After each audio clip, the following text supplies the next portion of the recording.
Hi, welcome to Audiobook Academy. This is a self-paced audiobook. There's no need to keep an eye on things. Just pay attention. Thank you for taking the time to listen. This is a book summary of How to Win Friends and Influence People, The Principles. Part 1, Fundamental People Handling Techniques.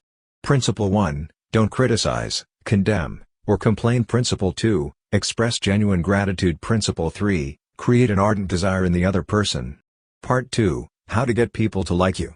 Principle 1, Show genuine interest in others. Principle 2, Smile. Principle 3, Remember that a person's name is the sweetest and most important sound in any language to that person. Principle 4, Listen carefully. Principle 5, Talk about the other person's interests. Principle 6, Make the other person feel important, and do it sincerely.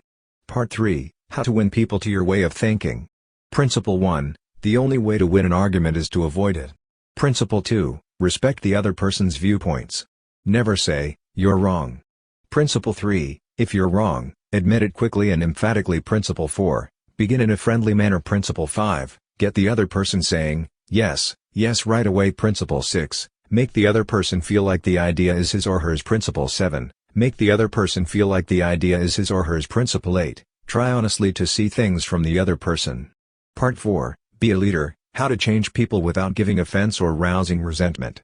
Principle 1, Begin with praise and genuine appreciation. Principle 2, Indirectly draw attention to other people's mistakes. Principle 3, Talk about your own mistakes before criticizing the other person. Principle 4, Ask questions rather than giving direct orders. Principle 5, Allow the other person to save face. Principle 6, Praise even the tiniest improvement. Be hearty in your approval and effusive in your praise. Principle 7, Establish a good reputation for the other person to live up to. Principle 8, Use encouragement. Make the flaw appear simple to fix. Principle 9, Make the other person excited about doing what you propose. People, 9 times out of 10, do not condemn themselves for anything, no matter how bad it is. Criticism is pointless because it puts us on the defensive and forces us to defend ourselves. Criticism is harmful because it injures our pride, diminishes our sense of importance, and incites animosity. Don't pass judgment on others, they're just like us in similar situations. Don't complain about the snow on your neighbor's roof when your own doorstep is unclean. Confucius. We're not rational, we're emotional, driven by vanity and pride. I would say nothing bad about anyone and everything good I know about everyone. Benjamin Franklin. Instead of condemning others, strive to comprehend them. Figure out why they act the way they do. We all want to be recognized for our efforts. I value my ability to elicit passion from my colleagues.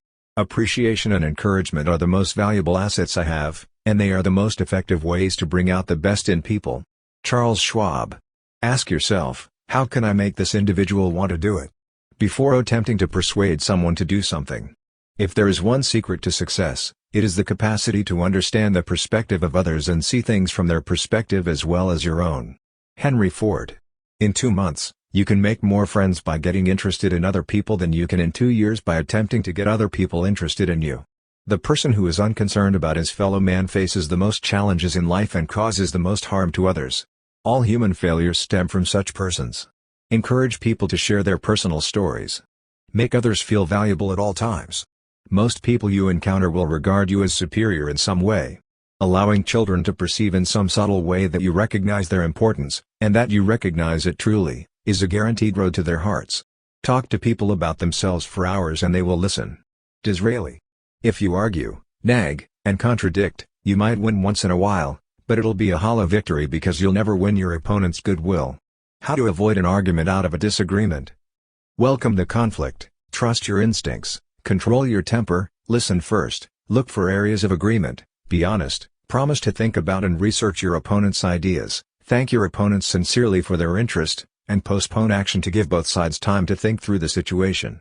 There's good magic in sentences like "I could be wrong. I'm frequently in this situation. Let's look at the facts."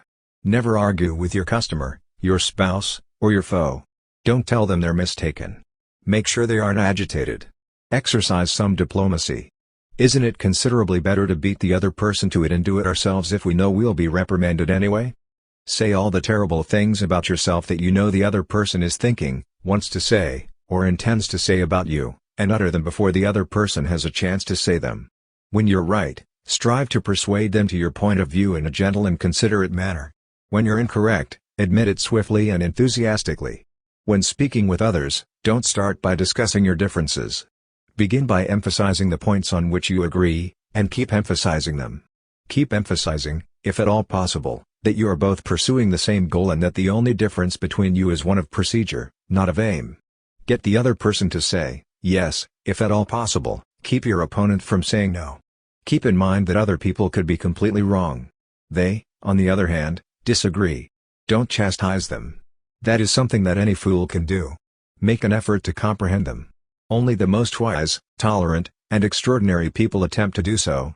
If you only get one thing out of this book, an increased tendency to think always in terms of the other person's point of view, and to see things from that person's angle as well as your own, if you only get that one thing out of this book, it could easily prove to be one of the stepping stones of your career. I don't blame you one iota for feeling as you do. I don't blame you one iota for feeling as you do. I don't blame you one iota for feeling as you do. I don't blame you one iota for feeling as you do. I don't blame you one iota for feeling as you do. If I were you, I'd be feeling exactly the same way. 3/4 of the individuals you will ever meet are desperate for sympathy. They'll love you if you give it to them. It's always simpler to listen to negative things after we've been praised for our positive qualities. Indirectly drawing attention to one's errors works wonders with sensitive persons who may detest direct criticism. It's a lot easier to listen to a list of your flaws if the one doing the criticizing first admits that he, too, is far from perfect. Admitting one's own mistakes, even if they haven't been remedied, can assist in persuading someone to modify their conduct. If they had a say in the decision that led to the order being made, people are more likely to accept it. Everyone enjoys being praised, but particular praise comes across as genuine, not something the other person is saying just to make you feel good. Act as if that particular feature were already one of his or her remarkable characteristics if you want to improve a person in a specific area. Tell your child, spouse, or employee that he or she is stupid or dumb at anything, that he or she has no talent for it, and that they are doing it all wrong, and you have removed practically all motivation to attempt to improve. However, if you employ the opposite strategy, be generous with your support, make the task appear simple, and let the other person know that you believe in his ability to do it, that he has an undiscovered flair for it. He will practice until dawn comes in the window in order to excel. Always make the other person happy by suggesting something they like to do. When it comes to changing attitudes or behavior, a good leader should keep the following guidelines in mind. Don't make any promises that you can't keep. Consider the benefits that person will receive from doing what you suggest. Match those benefits to the other person's wants when making a request. Put it in a form that will convey to the other person the idea that he will benefit personally. Thank you for listening in Audiobook Academy. Please don't forget to subscribe for more content like this. See you in next audiobook.